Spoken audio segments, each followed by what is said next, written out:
J'étais parmi ces personnes qui étaient très, très, très préoccupées de ne pas paraître mon âge, d'être toujours quelqu'un dise « Ah, vous semblez pas avoir cet âge-là ». Je me rappelle très bien qu'il est mon anniversaire de 50 ans. J'ai fait une grande fête, c'était magnifique. Mais les mois qui ont précédé, c'était la première fois où j'ai commencé à faire du botox, à faire d'autres sortes d'injections. Et c'était très important d'arriver le jour de la fête et que les gens pensent que je faisais pas mes 50 ans, etc. Donc, et ça, c'est quand j'y réfléchis aujourd'hui, je me dis que c'est terrible. Pas d'essayer d'être bien dans sa peau, mais de mettre la responsabilité de la réussite, qui soit d'un événement, dans la main des autres. Parce que voilà, si personne m'aurait dit que je faisais pas à 50 ans, ça serait une grosse catastrophe. J'ai des suiveilles, c'est horrible. J'étais dans cette matrix sans réfléchir. C'était comme ça.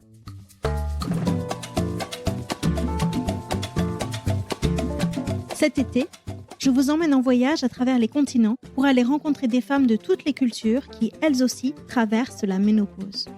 Je suis partie à la recherche de celles qui rient en nous voyant nous morfondre à la première ride, celles qui partagent tous des secrets de leur mère et de leur tante, celles qui nous envient notre accès gratuit au traitement hormonal, un voyage pour nous décentrer de notre regard de Françaises occidentales qui ont peur de vieillir. Alors, est-ce que la ménopause, ça se passe mieux ailleurs ? On commence cette semaine avec le Brésil, ce pays de la samba et de la chirurgie esthétique, et ce témoignage de Gloria, brésilienne aujourd'hui installée en France, qui raconte sa peur panique de faire vieille et comment elle a réussi à s'en défaire.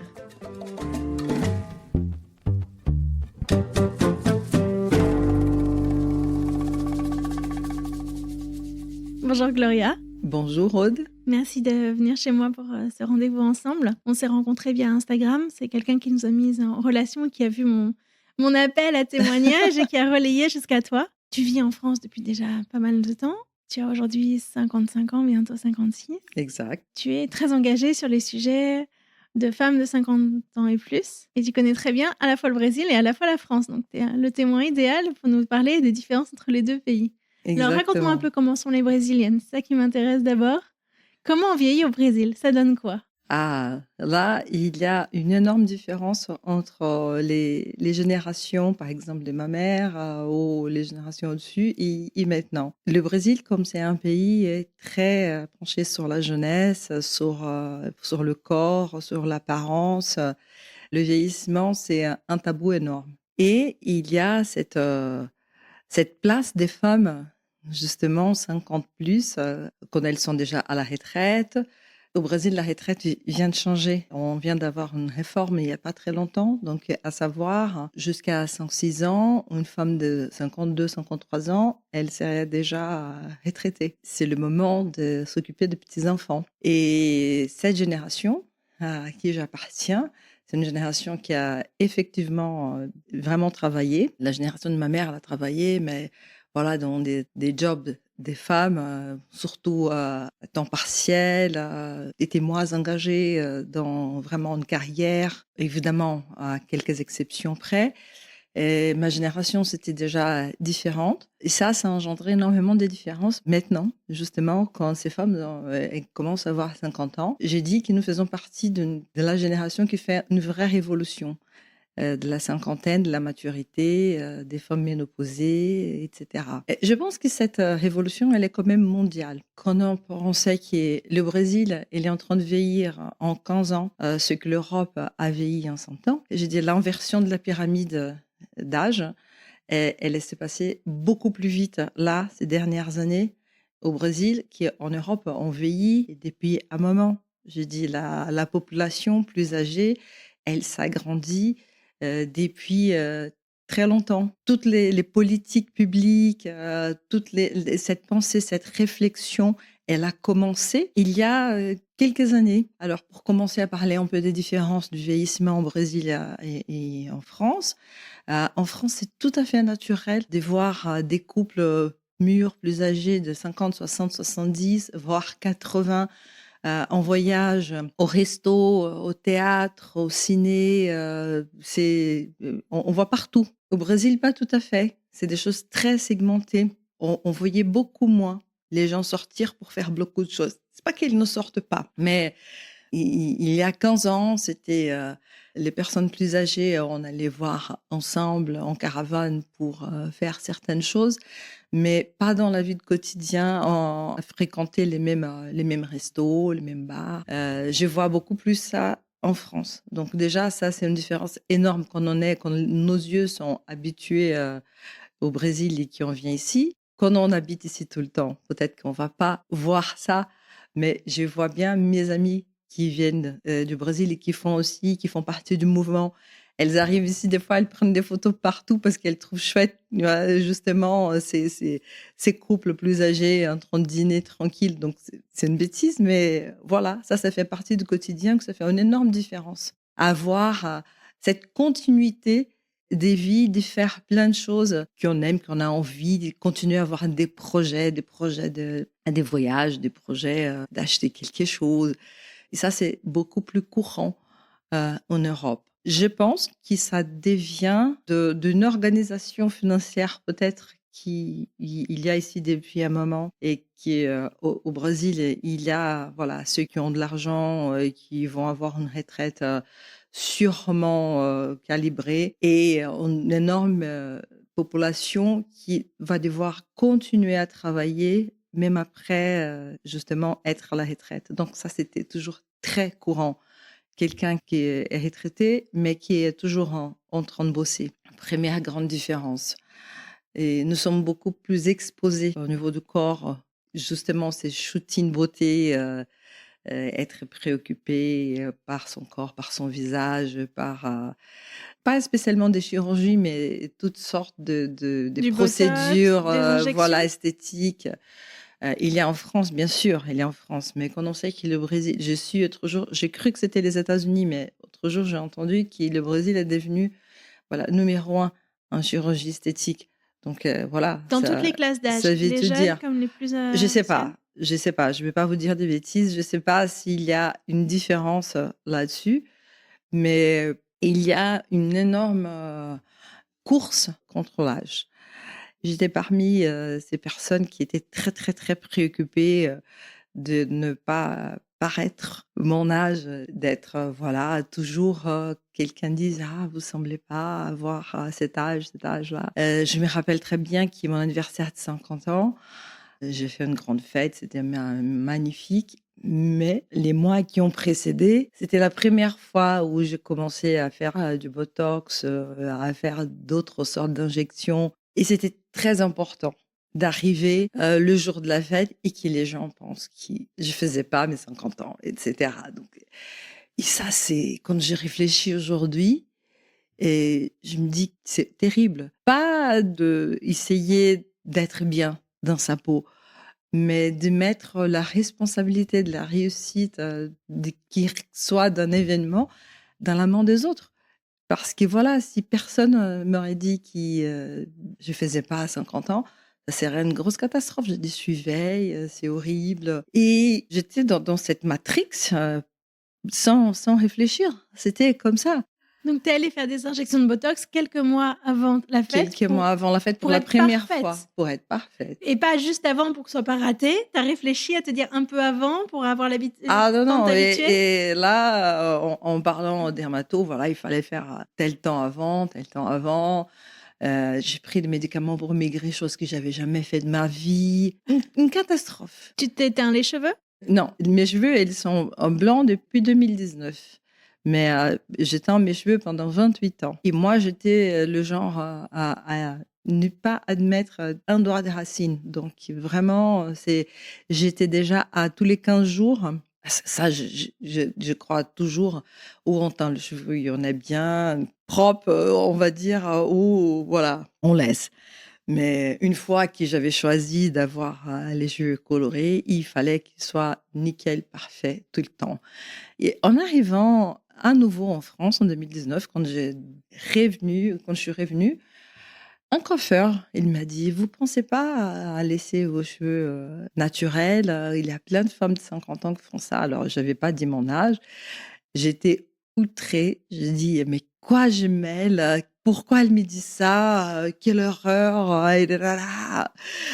Mais mais, il a toujours un mais, ça restait dans ma tête, cette histoire et je me suis dit: «J'ai déjà eu des couleurs de cheveux blonds, roux, chocolat, noir que c'était châtain foncé que c'était ma couleur naturelle, il y a très longtemps». J'ai dit: Pourquoi j'ai dit le blanc finalement c'est une couleur?» J'ai dit: «Pourquoi ne pas essayer?» et j'ai commencé à chercher sur internet et justement, grisaille et je pense que c'était à partir de là, cette histoire de justement quand on commence à chercher quelque chose, l'algorithme il commence à t'envoyer plein d'autres qui s'y ressemblent. J'ai trouvé non seulement la communauté des femmes qui avaient les cheveux naturels, mais également toute cette discussion autour, de vieillissement, autour de l'âge mûr, et c'était, un bond d'informations et là, je me suis décidée de laisser. En octobre 2019, c'était la dernière fois où j'ai mis, voilà, quelques couleurs, sur mes cheveux. C'était avant la covid quand même, comme plein de femmes me disent: «Ah, c'était, pendant la covid». Je dis: «C'était un peu avant». La décision était prise, je ne savais pas que j'allais être confinée et même si le confinement m'a aidée, justement dans la période critique et je me suis dit: «Allez, je veux voir. Au pire, si j'aime pas, tant pis, j'ai refait la couleur, mais je vais essayer». Et là, quand j'ai pris la décision, je me suis dit, «Mais, à ces moments, plus personne va me dire que je ne parais pas un âge moins que la mienne».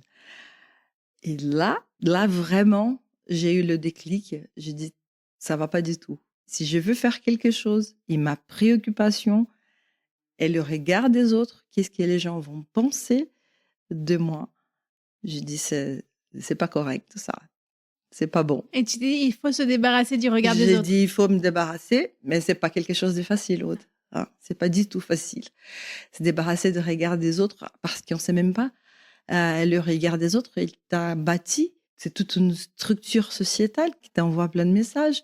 Tu étais formée comme ça. J'ai passé toute ma vie à dire à ma grand-mère, si elle a osé, elle est morte à 102 ans, c'est avec les cheveux colorés parce que justement jamais j'ai permis qu'elle qu'elle laisse les cheveux blancs. Quelle horreur! Quelle horreur! Donc et j'avais vraiment beaucoup de choses formatées Ouais, donc par rapport au tu venais d'une regard famille et où ta grand-mère qui est décédée centenaire avait encore les cheveux colorés. Donc ouais. pour toi, arrêter de les teindre, c'était un énorme pas, c'était un Inimaginable, inconcevable et j'avais tout, voilà, un personnage qui j'aimais. Attention, c'est pas mes faux ongles, voilà, mes cheveux, colorés.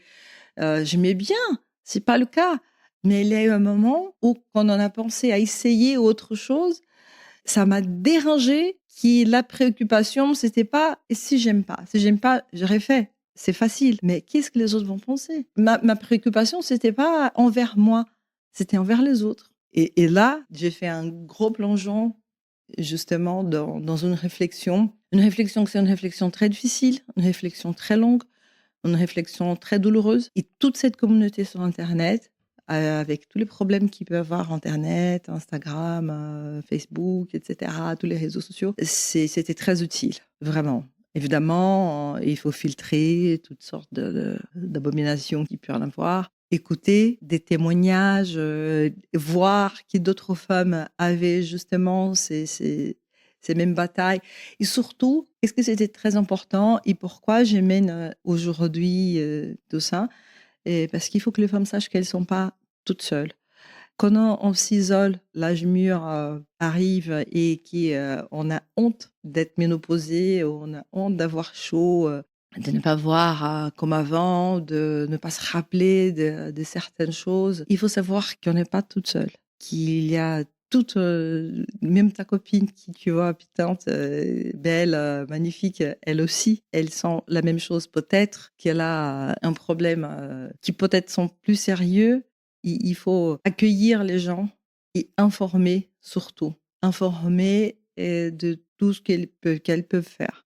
Et je commençais à apprendre au fur et à mesure. En même temps, quand je suis revenue en France, j'ai voulu faire une transition de carrière. J'étais au commercial, j'ai voulu passer au marketing. C'était quelque chose, un travail j'étais partenaire, je travaillais beaucoup en partenariat avec les marketing de la société où j'étais avant. Et je me suis dit que c'était pas quelque chose d'énorme. Le regard des autres par rapport à cette envie de faire une transition de carrière, ça veut dire le regard des autres par rapport à un nouveau projet à plus de 50 ans.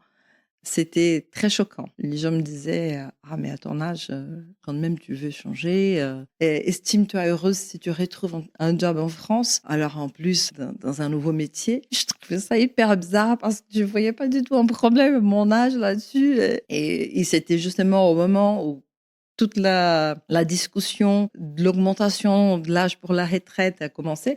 Et je dis, il y a un vrai problème. Parce qu'à 45, on devient vieille pour travailler, mais à 55, on est jeune pour être à la retraite. Je dis, qu'est-ce que les gouvernements vont faire avec tous ces gens pendant 20 ans, 15-20 ans, parce qu'on ne parle pas de 2-3 ans. Comme était avant, voilà, on le met en pré-retraite, au chômage, là. Non, là, on parle de 15-20 ans. C'est énorme. Une autre réflexion qui se produisait en même temps. Et là, pendant le confinement, on a dû s'arrêter. Et vraiment, qu'est-ce qu'on fait à la maison tout ce temps?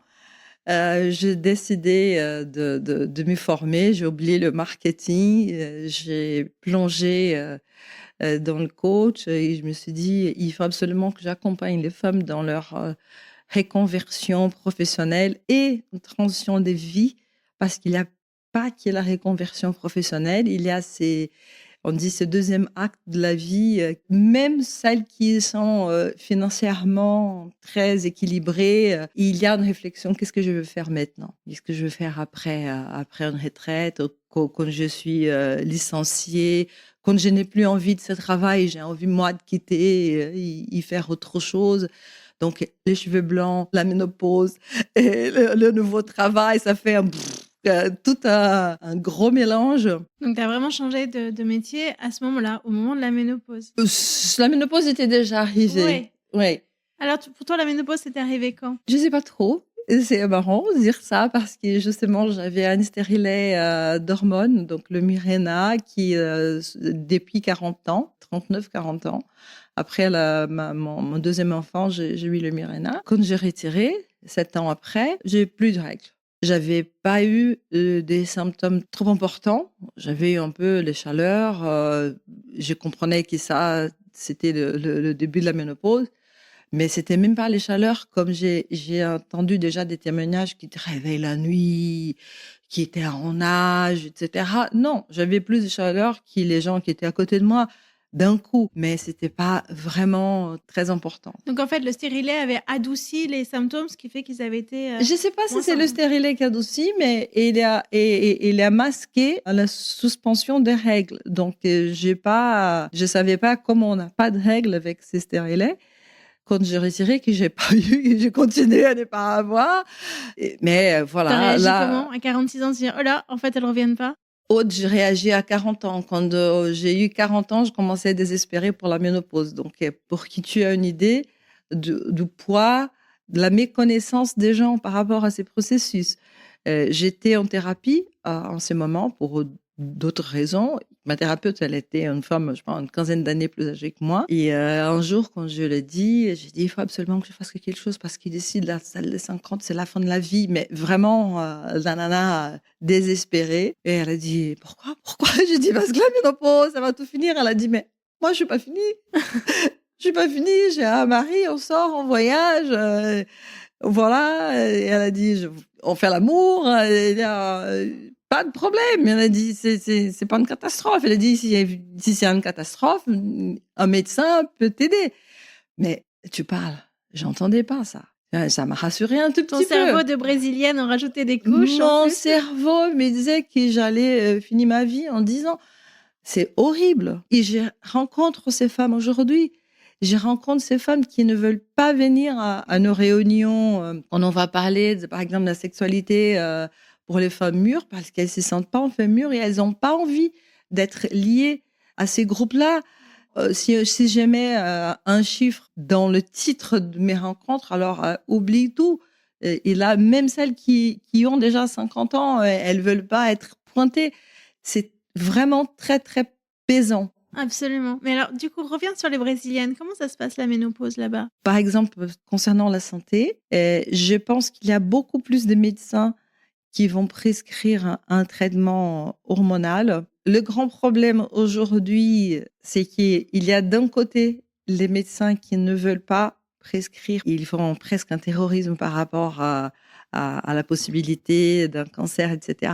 D'autres qui essayent de dire, voilà, il y a des nouvelles études, il y a des nouvelles hormones qui sont bioidentiques et qui, chaque corps doit être examiné d'une façon individuelle, tout ça. Et il y a une autre partie des médecins qui c'est très commercial et qui veulent absolument shooter à l'hormone d'une façon en train de vendre les miracles qu'ils peuvent produire. Pourquoi tu dis très commercial? Je comprends pas. Parce que c'est la vente justement de cette beauté. Il y a les traitements hormonaux classiques qu'on connaît et il y a ce qu'on appelle aujourd'hui le chip de la beauté. C'est justement une espèce de puce qui ont une hormone qui en s'injecte et qui dure, je pense que 6 mois, 8 mois. C'est un implant qu'on met sous C'est la peau? un implant. On vend la possibilité d'avoir plus d'énergie, d'avoir la peau différente, le sommeil Et là-dedans, il y a aussi de la testostérone et de la DHEA, en plus des hormones œstrogène et progestérone? Et il y a des compositions différentes. En fonction des femmes? En fonction des femmes. Il y a beaucoup d'hommes aussi qui utilisent actuellement énormément. Et là, c'est vraiment vendu comme une pilule miraculeuse. À mon égard, je trouve que ça, c'est très commercial. On ne sait jamais quand on est assis devant un médecin qui a tout cet hors des pouvoirs d'information. Il y en a qui sont très commerciales, qui veulent te vendre parce que c'est cher. C'est cher ces implants? Ah, c'est hyper cher. C'est pas remboursé par la sécurité sociale? Ah non! C'est tout l'inverse Ah de la non! France. Ah non! En France, le traitement le moins cher qui existe Ah et le non! moins rentable pour les médecins et les labos, c'est le traitement hormonal. Là, tu me dis tout le contraire. Non, rien. D'abord, bon, voilà, il faut savoir, rien n'est remboursé par la sécurité sociale au Brésil. Côté médicaments, il y a ce qu'on appelle la pharmacie populaire et il y a X médicaments pour toutes sortes de maladies qui sont possibles de trouver c'est les génériques pour le diabète, pour le cholestérol, pour la hypertension, pour certaines pathologies. Donc, on va avoir gratuitement. Directement, il faut avoir une prescription, il faut aller dans certaines pharmacies, etc., spécifiques. C'est pas comme ici, dans toutes les pharmacies, c'est une prescription, je sais pas, 80% des médicaments, y compris des fois les pansements, etc., les antidouleurs sont remboursés. C'est pas comme ça. C'est vraiment un quota, certains médicaments qui sont déjà dans une liste qui peuvent être pris gratuitement. Jusqu'il y a pas longtemps, rien par rapport à la ménopause faisait partie de cette liste. C'était au mois de janvier qu'il y a eu une célébration, toute cette communauté des femmes au Brésil qui en parle beaucoup. Il y a quelques médicaments qui sont rentrés. Depuis janvier 2024, ça fait 6 mois. Depuis janvier 2024, exact. Donc, non, tout était privé. Pour avoir accès à n'importe quel traitement pour la ménopause, il fallait payer, des fois payer cher. C'est combien? Donc, désolée, je sais pas. Mais ça peut aller, par exemple, ces implants, ça peut aller jusqu'à 2000 €, par exemple. Il y a d'autres qui, je sais pas, une petite boîte va être 5 €. C'est cher. Là, il me faut un peu plus d'informations concernant ces valeurs de quelle sorte de médicament est rentré dans cette liste, qui peut avoir accès, etc. Mais ça fait pas longtemps. Et les femmes, est-ce qu'elles en parlent entre elles? Est-ce qu'elles se confient plus? Est-ce qu'elles parlent avec leur maman? Avec leur maman, je pense que très peu, parce que leur maman ne parlait pas beaucoup avec elles non plus quand elles étaient plus jeunes. Sauf l'histoire des chaleurs, c'est la seule chose qu'on connaît. Parce que, bon, des fois, c'est impossible de passer à côté de quelqu'un qui souffre tant. Mais tous les autres symptômes, par exemple, comme on disait, comment on te dit, les brouillards cérébrales, Ouais. c'est ça? On ne savait pas que c'était un symptôme. Une dépression, on ne savait pas qu'était un symptôme. On liait la dépression, une femme ménopausée, 40 quelques années, on imagine quoi, un mariage longé, ou peut-être déjà en pleine séparation. C'était le moment où beaucoup d'hommes partaient pour des femmes plus jeunes. Ça, c'était vraiment quelque chose de très marqué dans la génération de ma mère, par exemple. Les enfants qui partaient de la maison. Donc, toute malaise que les femmes sentaient, elles attribuaient à d'autres choses. Et elles ne se rendaient pas compte que des fois, tous les débuts du mal-être, ça pouvait être lié à la ménopause, un traitement pouvait lui faire sentir mieux et avoir même l'énergie pour changer sa propre vie. Aujourd'hui, les femmes en parlent beaucoup, mais j'ai quand même l'impression, comme c'est impossible de me dissocier dans ma bulle, j'ai envie de te dire que oui, on parle beaucoup, mais je sais que c'est pas vrai. C'est juste parce que c'est ton sujet C'est aujourd'hui. mon sujet, donc je reçois plein de mails, je reçois plein de messages sur les réseaux. Tous mes amis quand ils voient un interview, un podcast, quelqu'un qui dit quelque chose, soit de bon, de mauvais, etc., ils m'envoient. Donc, j'ai l'impression qu'on en parle énormément. Mais quand je sors, des fois, j'ai fait quand même l'exercice d'essayer de sortir dans ma bulle, d'écouter les autres avec sans jugement, sans leur couper. Je vois que c'est un sujet encore très, très, très profond. Et cette histoire de paraître plus jeune, ça continue fortement. Toujours, non, mais tu es jeune. Je dis, non, je suis pas jeune. Et pourquoi je devrais être jeune? C'est ça la question. Quand on dit que ma mère, elle paraît jeune, ça veut dire quoi? Qu'on a peut-être des nouveaux projets, que nous avons la pêche, qu'on a l'énergie, qu'on aime bien voyager, sortir. Pourquoi un vieux? Et là, je vais utiliser le mot vieux. Pourquoi les vieux ne peuvent pas faire tout ça? C'est qu'on lie des adjectifs très négatifs à la vieillesse. Et il y a plein de jeunes qui n'aiment pas faire beaucoup de choses. Et là, on va dire quoi? Ces jeunes, on dirait, il est né vieux. Non, c'est des comportements différents. Il faut pas lier qu'il y ait du négatif à la vieillesse. Et c'est pour ça qui fait les gens être stressés pour paraître jeunes, parce que c'est positif. Jeune, c'est un complément. Vieux, c'est un insulte. Donc, si on ne change pas ça, si on ne resignifie pas ces mots, on va pas réussir à vieillir pleinement. Je te rejoins tout à fait sur ce que tu dis. C'est terrible. On va pas avoir une longévité heureuse. Et, Aude, c'est très important d'échanger ça. Aujourd'hui, les gouvernements européens sont très préoccupés par la démographie, les femmes continuent à faire des bébés quand nous savons qu'il y a 30% des familles qui ne veulent plus avoir des enfants. Et toujours, il y a le discours de qui va payer la retraite, etc. Il faut se préoccuper aujourd'hui plus avec la longévité. Pas qu'on ne va pas se préoccuper avec la jeunesse, on fait déjà plein de choses. Mais le monde vieillit. On a la santé, la science, elle évolue d'une façon on arrive justement à traiter les maladies, à vivre plus. Aujourd'hui, nous avons environ 500 000 centenaires dans le monde. Dans 25 ans, c'est prévu d'avoir 4 millions. Donc, le nombre de centenaires double à chaque décennie. C'est urgent s'occuper de la longévité, du vieillissement. Comment on va travailler, comment on va vivre, les habitations de futur, le travail de futur. Ça, sont des sujets très importants, très, très importants. Pour que tout soit... non, on doit travailler plus et moins, plus de temps et travailler mieux pendant toute notre vie. Pour ça, la France est vraiment en avance. Moi, je pense que la mentalité française par rapport au travail, de vraiment ne pas travailler non pas vivre pour travailler, mais travailler pour vivre. C'est totalement différent du Brésil.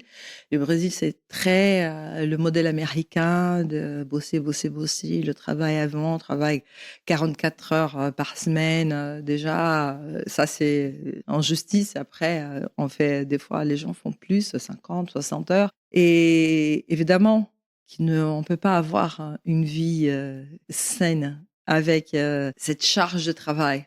Il y a énormément de discussions par rapport à la santé mentale aujourd'hui, fruit justement de cette société qui fait que travailler. Donc, si on ne change pas le travail aujourd'hui, la forme de travailler, si on ne change pas comment on va habiter, on aura vraiment énormément de problèmes dans 10-20 ans avec toute cette couche des seigneurs qui arrivent. Et là, tu parles du Brésil ou tu parles Je parle de tout. Le Brésil n'a pas commencé à investir correctement dans les politiques publiques, dans la mentalité, tout ça. Il faut vraiment faire plus vite. Il faut faire plus vite parce que le vieillissement, il est arrivé plus vite. Et tu trouves que la France aujourd'hui est un modèle? La France aujourd'hui, je pense qu'elle est bien en avance sur beaucoup de choses. Et il faut, évidemment, il faut pas s'arrêter parce que voilà, il a énormément de choses à faire encore. Mais oui, par rapport au Brésil, la France est un modèle, tout à fait. C'est super étonnant d'entendre ça. On s'imagine pas qu'on est un modèle pour les autres. On se dit que tout va mal ici. On se rend pas compte de ce qui est bien. Tout ne va pas mal ici. Oui. Mais non, mais voilà, c'est tout l'intérêt de cette série, c'est de découvrir comment c'est ailleurs. Tout ne va pas mal ici. Là, je t'assure, sans problème. Je comprends qui en veulent qu'il ça aille mieux. Je regrette énormément qu'il y a beaucoup de gens qui disent parce que c'est quand même c'est une pub politique de dire que tout va mal. Bon, on va pas rentrer dans ces débats, mais tout ne va pas mal. Alors pourquoi? Par exemple, pour prendre la question des hôpitaux, des médecins, il faut changer vite ici, vraiment. C'est pas qu'il s'est dégradé, c'est parce qu'il y a un vieillissement plus important. Et si on ne se préoccupe pas d'avoir une médecine préventive, évidemment qu'on va avoir une surcharge dans les hôpitaux parce que les vieux, ils sont plus malades. Le corps, il dépose plus de problèmes. C'est une machine qui est plus usée. Et pour vivre ces 100 ans, la science aujourd'hui nous procure la possibilité, il faut quand même faire des ajustements ici et là. Mais l'idée, c'est pas de vivre 100 ans en mauvaise santé, et c'est de vivre 100 ans bien, autonome, indépendant. Alors toi, personnellement, qu'est-ce que tu fais pour protéger ta qualité de vie quand tu seras centenaire? Je sais pas si c'est comme ça que Alors, la personne qui en parle et qui fait beaucoup moi, non, blague à part, je viens d'une famille qui n'a jamais fait attention à ce qu'il y a dans un assiette. Donc aujourd'hui, j'essaie de faire très attention, même si je ne suis pas l'exemple. J'essaie de faire du sport d'une façon régulière. Là, j'ai essayé justement, je me suis dit, je me suis convaincue que je ne m'arrêterai pas de travailler, même si je changeais énormément. Si aujourd'hui, certaines façons de travailler, ça ne m'intéresse plus, mais je sais que je dois rester en mouvement. Pour ma santé mentale, pour moi, c'est nécessaire de rester en mouvement. Donc, j'essaie de préparer financièrement cette vieillesse pour être le plus autonome possible, le plus indépendante possible. J'ai réfléchi à des modèles d'habitation. Ça, c'est un sujet d'une recherche qui doit arriver dans pas longtemps. De l'habitat partagé, intergénérationnel? Oui. Et je trouve vraiment que le modèle idéal, il faut qu'il passe par l'intergénérationnel. Parce que cette globalisation, on ne va pas venir en arrière. Donc aujourd'hui, les gens vivent loin de leur lieu de naissance où ils ont grandi. Moi, je suis ici, ma mère est au Brésil et n'a pas d'enfant à côté d'elle parce que moi, je suis ici, mon frère est dans un autre pays. Et ça, partout. Ici, il y a d'autres personnes âgées, il y a des gens qui ont l'âge de ma mère et qui, ses enfants sont ailleurs aussi. Il faut mélanger ces personnes. Ça aussi, c'est une des raisons pour lesquelles les jeunes ne veulent plus avoir d'enfants parce qu'ils n'ont pas leur famille à côté. C'est très difficile d'avoir des enfants quand nous sommes éloignés de cette tribu. Ça peut résoudre pas mal de choses. Mais il faut regagner une idée de communauté, chose qu'on a perdue les dernières années. Et peut-être que justement, cet éloignement des familles, des repas de dimanche, des grandes fêtes, tout ça, on a de plus en plus perdu cette idée de communauté.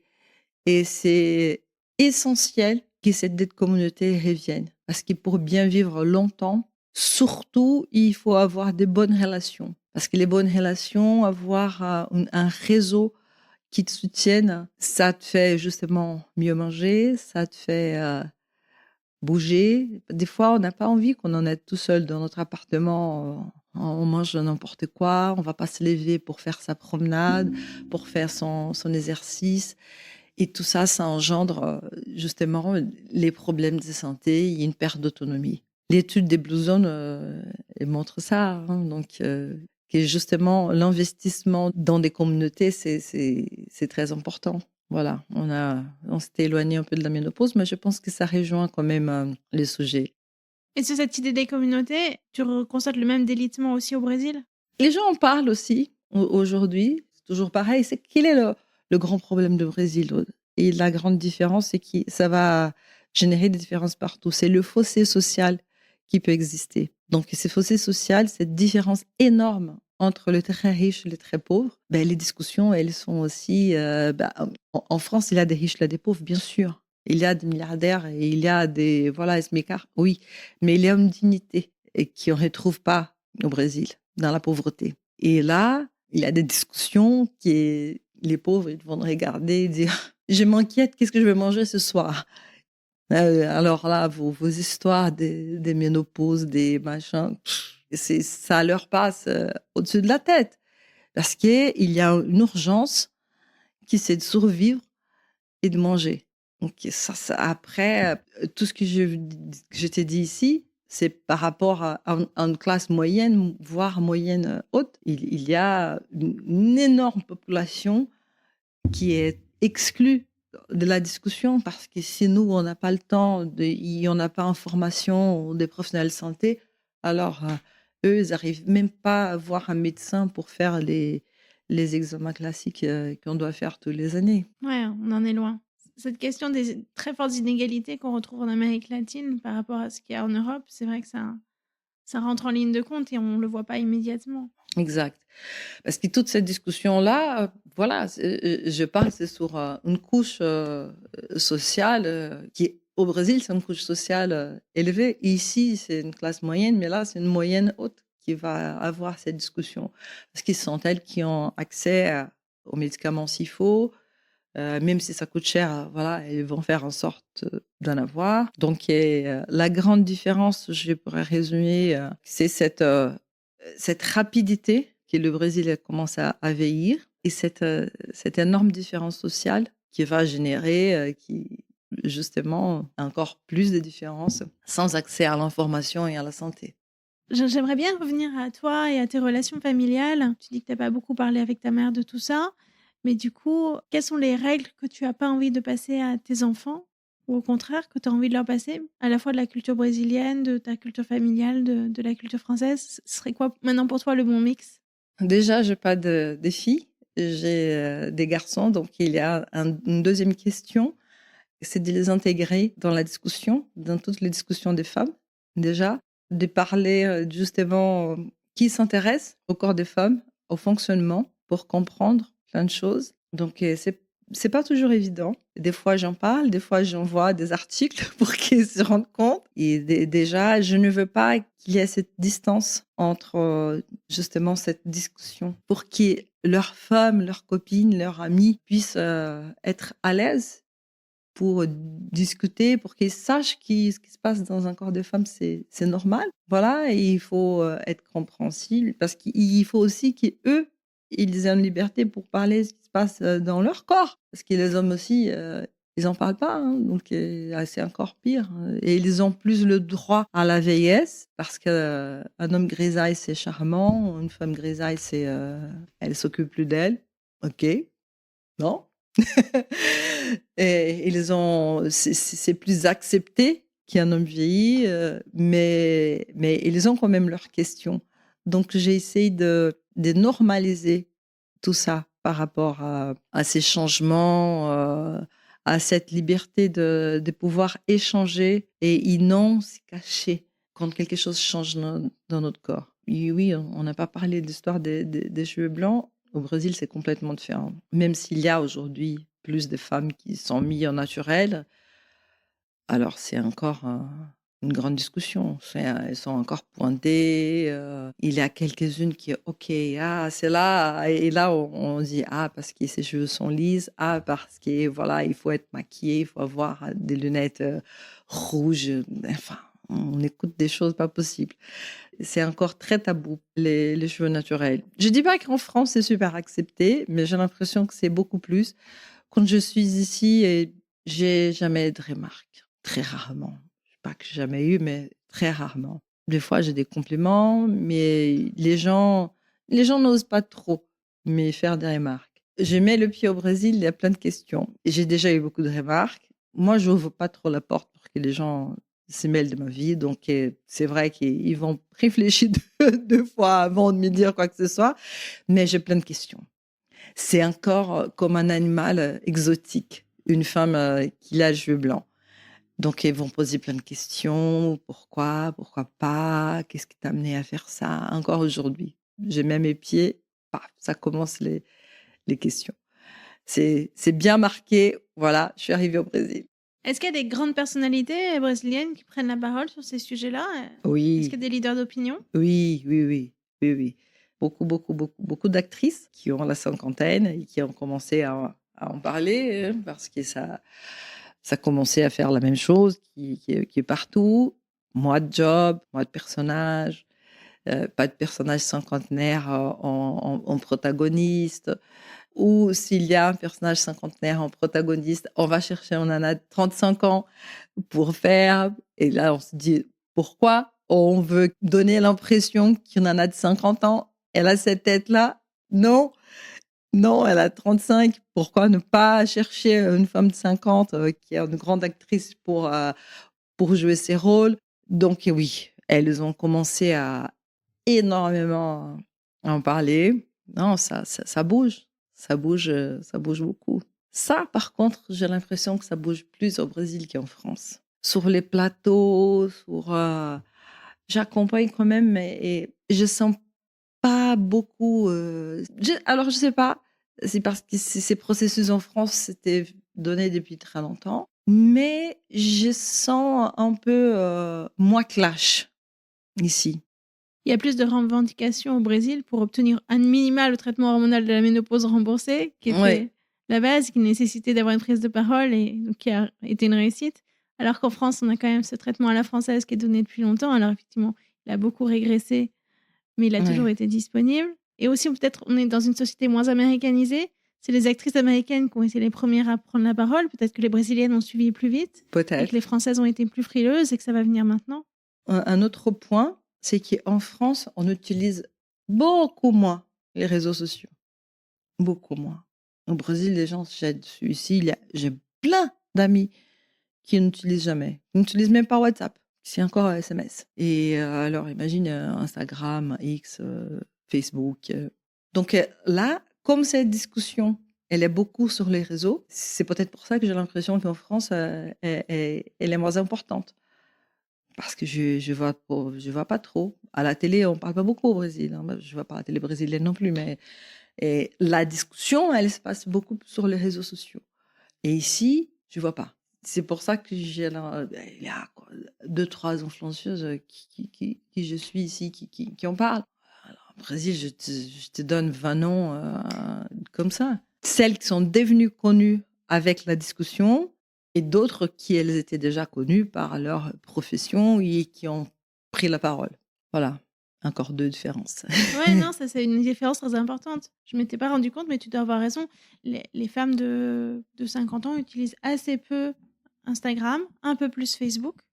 Malgré tout, elles sont très nombreuses à dire qu'elles veulent pas être sur les réseaux. Moi, je trouve que c'est plutôt sain parce qu'effectivement, on devient Ouais. fou avec ces Ah oui, trucs-là. oui, oui, non, non, non, je comprends. Et j'imagine que oui, ça peut être très différent ailleurs. On devient fou parce que tout est mélangé, tout est permis. Les gens se sont permis de dire tout et n'importe quoi. Mais ça nous a supprimé ne serait-ce que ces rencontres, hein, de savoir où on est, d'aller se chercher. Bon, là, j'essaye vraiment de commencer. J'étais très tournée vers la communauté brésilienne pour les rencontres. Là, je commence à m'ouvrir sur les femmes françaises, parce que je suis là, né, évidemment. Donc, je me suis dit, il faut non seulement travailler avec cette communauté brésilienne ici en France, mais aussi accueillir les femmes françaises qui ne sont pas toujours très ouvertes pour venir. Mais voilà, Ça viendra. ça viendra. Merci beaucoup, Gloria. Merci, Aude. C'était super. Ouais. J'ai appris plein de choses. Je découvre des choses C'est vrai incroyables sur la culture brésilienne dont j'avais pas idée. J'en connaissais pas grand-chose, mais cette manie de la chirurgie esthétique, ce besoin de paraître qui est tellement loin de ce que vivent les Françaises. Je me dis que probablement ça va nous contaminer, mais pour l'instant, on n'y est pas encore tant que ça. J'espère que non. J'espère que non.